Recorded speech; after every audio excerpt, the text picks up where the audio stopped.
오늘은 빨대양 특집 책 소개 시간이고요. 이 건강보험이 아프다. 우리 지금 건강보험이 아프답니다. 이 책을 쓰신 순천향병원 영상의학과 이은혜 교수님 모시겠습니다. 네. 정말. 안녕하십니까. 네. 일단 책을 쓴다는 게 어마어마한 내공이 있어야 되는데요. 이렇게 그 건강보험의 우리 문제점을 이렇게 한눈에 정리한 이런 놀라운 책을 500페이지 가까운 책인데 요 한 줄 한 줄 진짜 버릴 게 없습니다. 진짜 이 책 쓰는데 얼마나 걸렸어요? 12월부터 썼으니까요. 1, 2, 3, 4 이렇게 초고를 쓰고 한 2달 정도 수정하고. 네. 그렇죠. 그러니까 이 책을 왜 쓰게 되셨죠? 저는 영상의학과 의사인데요. 제가 하는 게 브레스트 이미징이잖아요. 유방 영상, 유방암이냐 아니냐. 이제 그런 환자들을 한 20년 정도 보고 있는데 환자들을 보다 보면 모든 환자들이 다 이제 스토리를 가지고 있잖아요. 에피소드를 가지고 있는데 네. 그런 것들 중에 일부는 야 이게 제도가 조금 문제가 있는 거 아닌가 이런 식으로 제가 환자들 에피소드를 모았어요. 한 2014년부터. 그래서 언젠간 내가 이거를 수필처럼 에세이처럼 환자들의 이야기를 쓰고 싶다. 이제 그런 생각을 했는데 제가 이제 의료정책 공부를 하다 보니까 이거를 이제 환자들의 이야기 뒤에 있는 우리나라 이제 의료정책, 뭐 건강보험이라든지 이제 복지제도라든지 이런 거의 문제점, 그리고 이걸 어떻게 바꾸면 조금 더 좋지 않을까, 이제 이런 식으로 글을 이제 쓰려고 마음을 먹게 됐습니다. 그 환자분들의 그 가슴에 어떤 문제가 있습니까? 그러니까 이제 주로 이제 유방암이 의심되는 사람들, 네. 아니면 이제 유방암은 아니었지만은 걱정이 너무 많은 사람들, 네. 이제 크게 그렇게 이제 두 가지 그룹으로 나누어지는데요. 네. 제일 이제 좀 문제가 되는 거는 예를 들어서 이제 건강보험 제도와 국가암 검진 사업이 이렇게 있는데 네. 이게 두 개가 잘 연계가 안 돼요. 예를 들면은 이제 국가암 검진 사업에서 이상 소견이 발견되었을 때 그러면은 이제 이 사람들이 유방암인지 아닌지를 이제 진단하는 그 다음 단계가 바로 이어져야지 되는데 이렇게 바로 오시는 분들도 있는데 정말 돌고 돌아서 오는 분들이 상당히 많거든요. 이제 그만큼 유방암 진단 시기가 늦어지는 거죠. 네네. 그러면 이제 병기가 증가하게 되고 생존 기간이 감소하게 됩니다. 그래서 그렇게 되는 거는 시스템에 문제가 있는 거예요. 그거는 네. 이제 가장 대표적인 문제가 환자 의료 체계의 문제인데 우리나라가 이제 환자 의료 체계가 없다 보니까 네. 그래서 이제 환자들이 피해를 받는 거죠. 그래서 네. 이게 되게 문제다. 이제 그런 생각을 하나 하게 됐고요. 그 다음에 이제 제가 그 유방을 20년 전에 시작했을 때는 60대 중반만 돼도 유방암 진단받으면 수술을 안 했어요, 환자들이.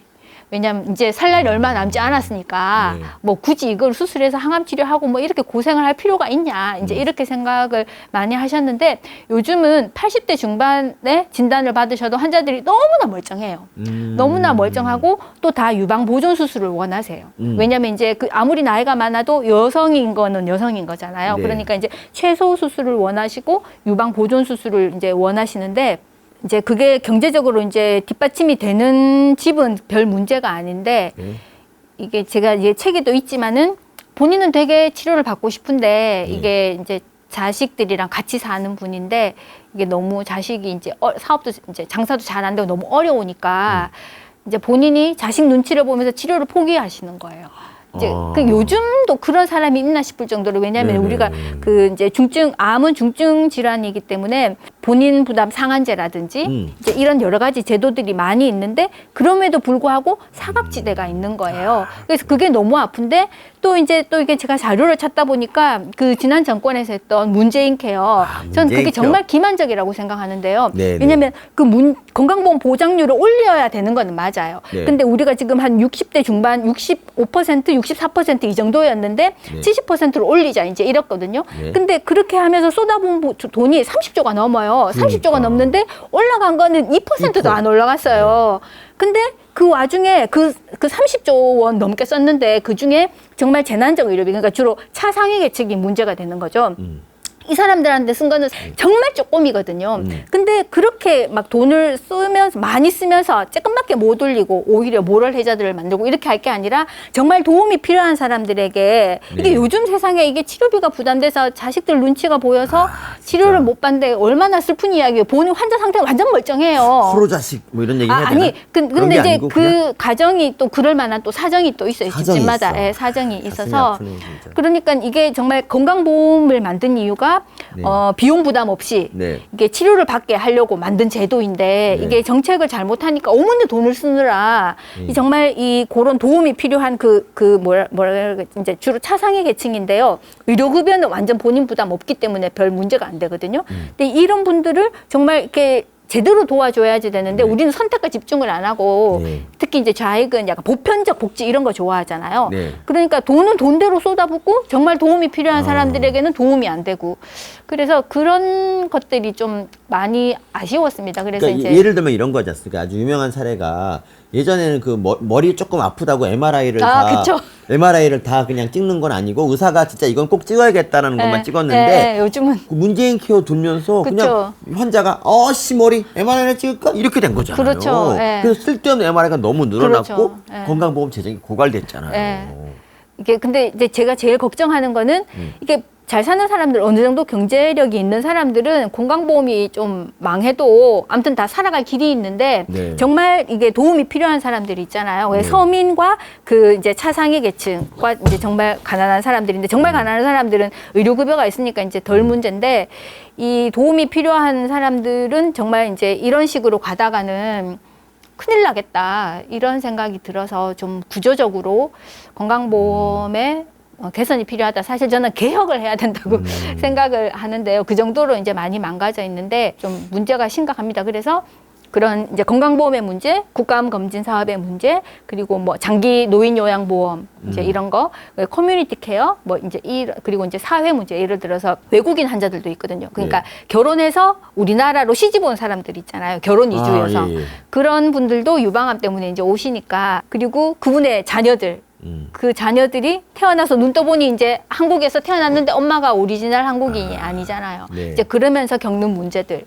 이제 그런 것들을 그러니까 환자들을 통해서 사회의 여러 가지 문제를 보고 이게 제도적으로 이런 문제가 있는데 이거를 요렇게 바꿔야 되지 않을까. 이제 그런 의견을 피력한 그런 내용입니다. 뒤에 그 추천사를 보니까 뭐 이런 말이 있네요. 불필요한 의료 이용을 억제하고 우리 국민의 생명과 직결된 곳에만 자원을 투입해야 되는데 이 주무부처인 보건복지부가 이를 방관했다. 이런 놀라운 통찰이 있는데 이거 추천사 쓴 사람이 전에요. 이런 놀라운. 그래서 사실 언제 이런 걸 썼지? 그리고 오늘 이제 사실은 제가 이 책이 오늘 인쇄소에서 나왔어요. 그래서 이제 서민 교수님한테 책을 드리려고 사실 왔는데 이렇게 얼떨결에 책 소개도 약식으로 하게 됐습니다.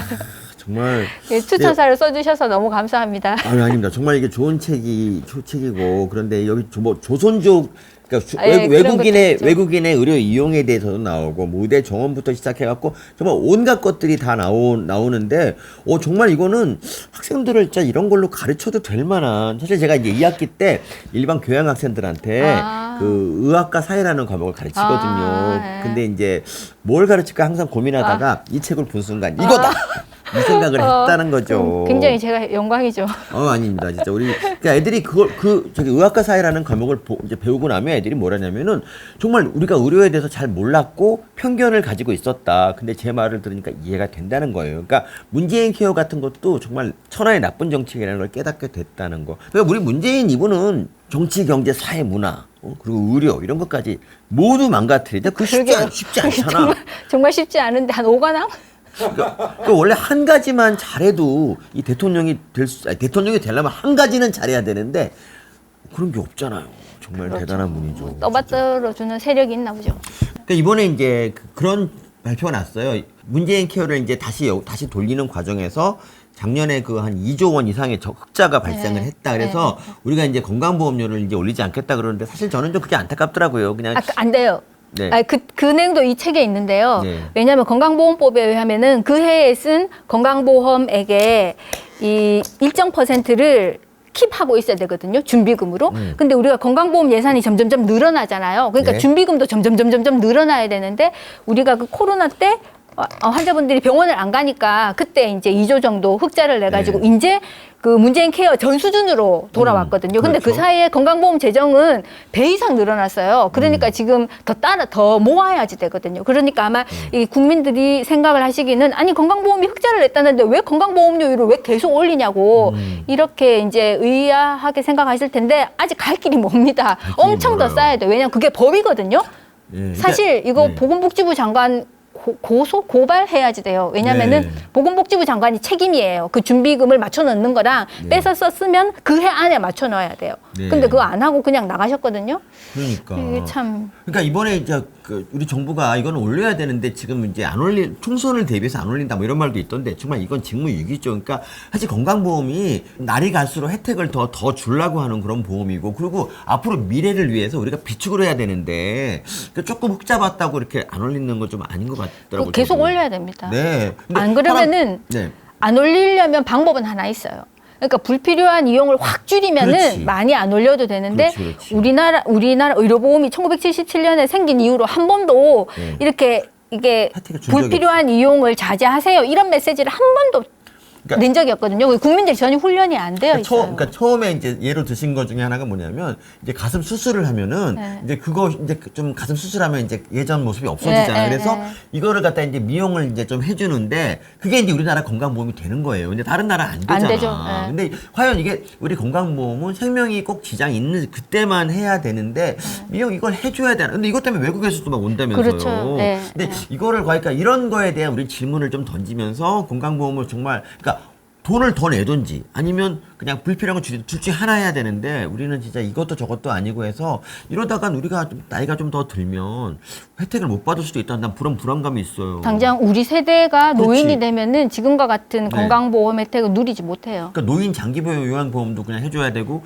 뭐 이것도 해야 되고 다 해줘야 되는데 그러니까 지금 그러니까 지금 있잖아요. 지금 적립금이 20조 원을 좀 넘는데 이게 이제 지금 뭐 100조 원, 200조 원이 되더라도 부족한 거야 사실은 그렇죠. 그렇죠. 우리 후손들을 위해서 왜냐하면 나중에 20년 지나면 돈을 낼 사람은 별로 없고 혜택 볼 사람만 천지잖아. 노인 그리고 천지고. 또 온전간 통일을 해야 될 텐데 그 진짜 장난 아니거든요. 통일되면 야 우리 진짜 끝이지. 통일되면 진짜. 그러니까 좀 더 우리 국민들을 위해서도 비축을 해야지 되고 저 먼 미래를 위해서도 조금 조금씩 이제 모아야지 되는데 그런 생각은 이제 전혀 없죠. 근데 멀리 볼 것도 없이 이게 제 생각에 10년 안에 망할 것 같아요. 건강보험이. 건강보험이. 네. 근데 그래도 그러니까 이 문재인 같은 사람이 한 번 더 나타나면 바로 망할 수. 다음에 5년 그렇죠. 바로 망할 수 있죠. 네. 근데 그걸 막아야 되는 게 또 우리의 사명 아니겠습니까, 진짜. 네, 네, 저 진짜 교수님이 열심히. 목숨 걸고 우리나라를 지켜야 하지 않습니까, 진짜. 원래 지금까지 책을 많이 내셨고 저는 다 이분 내신 책 중에서 이 공공의료라는 파랑새라는 거 있잖아요. 공공의료라는 파랑새라는 책은 있잖아요. 저에게 인생의 스승입니다. 저는 그러니까 그 좌파들이 막연하게 공공의료는 좋은 것이고 우리가 공공의료가 부족하다고 하는데 그게 아니라는 거를 알려주신 분이 바로 이분입니다. 저에 대해서 정말 스승. 왜냐하면 그러니까 공공의료를 그러니까 영국 같은 데는 공공의료가 대부분이고 민간의료가 좀 있는데 여기 공공의료에선 공짜인데 민간의료는 2천만 원 막 내야 되잖아요. 그러니까 그게 공공의료 민간의료. 그러니까 그런 나라에서는 공공의료가 있어야지. 근데 우리는 뭐 공공병원이나 일반 병원 똑같은데. 가격이 똑같은데. 우리는 그러니까 모든 게 다 공공병원이야. 가격도 싸고.